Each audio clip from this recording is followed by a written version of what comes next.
This video was made possible by Brilliant. Learn complex topics simply for 20% off by being one of the first 200 to sign up at brilliant.org/RealLifeLore. Earth has around 7 continents depending on how you count them, but only 3 of those 7 are actually connected, and it's the big 3 that are in the middle. Europe, Asia, and Africa are technically all connected with one another by land, which has led some to label all 3 combined as a single supercontinent, Afro-Eurasia. Afro-Eurasia is the largest contiguous landmass in the world. It encompasses 57% of the world's land area, and is home to 86% of the human population. It's no wonder then that Afro-Eurasia is sometimes referred to as the World Island. But the World Island has a big connectivity problem. While Asia is connected overland to both Africa and Europe, Europe and Africa on their own remain separated from each other. The only land connection between the two is by going all the way around the Black Sea through Western Asia, and finally across the Sinai Peninsula into Egypt. Europe and Africa are mostly separated from one another by the Mediterranean Sea, but there's a couple spots inside of the sea where the two continents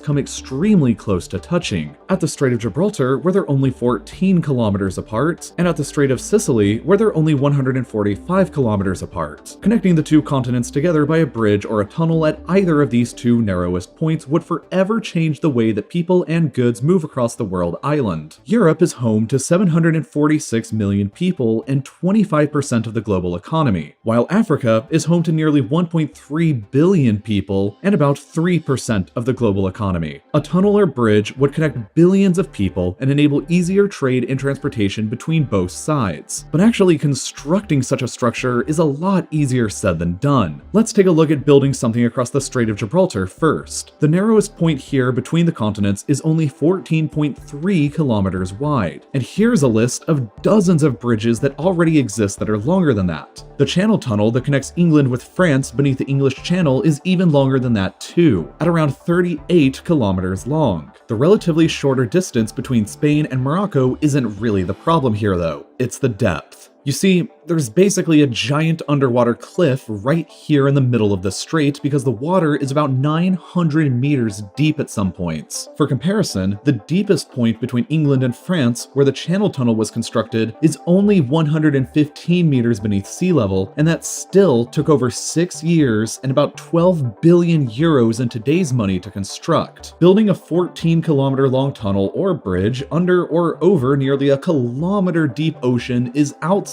the realm of our current engineering capabilities, but it might just be possible to build one if the location just gets shifted a little over to the west. Over here, the distance between Europe and Africa is a little longer at around 23 kilometers instead of only 14, but the ocean depth is at a much more manageable 300 meters instead of 900. For another comparison, there is a tunnel under construction right now in Norway that is very comparable to this. When completed in 2025 or 2026, the Rogfast fixed link will connect the Norwegian municipalities of Randaberg and Boken with one another by a tunnel underneath a gigantic fjord. The tunnel will stretch 27 kilometers long and reach a maximum depth beneath the ocean of 392 meters, meaning that this tunnel will crush both the length and depth of a hypothetical tunnel between Europe and Africa at the Strait of Gibraltar. Once again though, the difficulty at Gibraltar is more than just an issue with length or depth. Another major problem is the fact that the Strait of Gibraltar rests on a seriously active geological fault line called the Azores-Gibraltar Transform Fault, which cuts right through the middle of the strait. It's still an active fault line and has historically caused some pretty massive earthquakes in the area, like the 8.4 magnitude quake that destroyed Lisbon in 1755 and the 7.8 magnitude quake that leveled buildings in Portugal and Morocco in 1969. The existence of this fault line and the threat of large earthquakes in the future is a significant engineering challenge for any tunnel or bridge in the area to overcome that neither the Channel Tunnel nor the Norwegian Rogfast fixed link ever faced.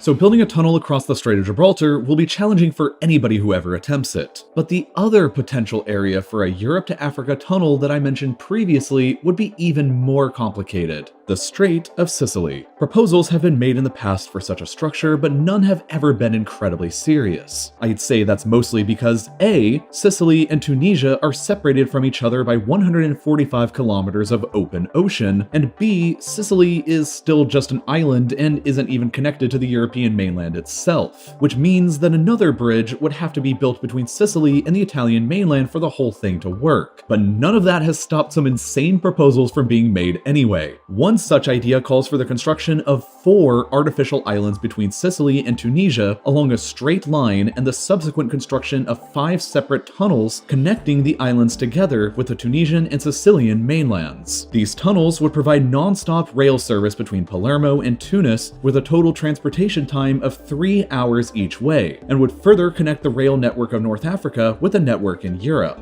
Finally, this project would hopefully be combined with a long-planned and troubled Strait of Messina bridge that would hypothetically connect Sicily with the Italian mainland. The plan to build a suspension bridge here across the Strait of Messina has been around since the 1990s, but it's been fraught with problems ever since. The Italian government canceled the bridge in 2006 over budget problems, resumed construction again in 2009, and then canceled it again in 2013 over even more budget problems. But if it had been built, the plan called for a 3.3 kilometer long suspension bridge that would be supported by 2 enormous 382 meter high pillars, each one being taller than the Empire State Building, and making the bridge by far the tallest structure anywhere in Italy and one of the tallest in all of Europe. It would have accommodated 6 freeway lanes, a railway that could have supported 200 trains a day, and 2 walkways. It would have smashed the world record for the longest suspension bridge, more than doubling the length of the current longest suspension bridge in Japan that connects the main island of Honshu with the island of Awaji. Mainly though, the bridge would have dramatically increased the speed and ability to travel between the Italian mainland and Sicily, but at an estimated price of over 6 billion euros, it wasn't going to come cheap.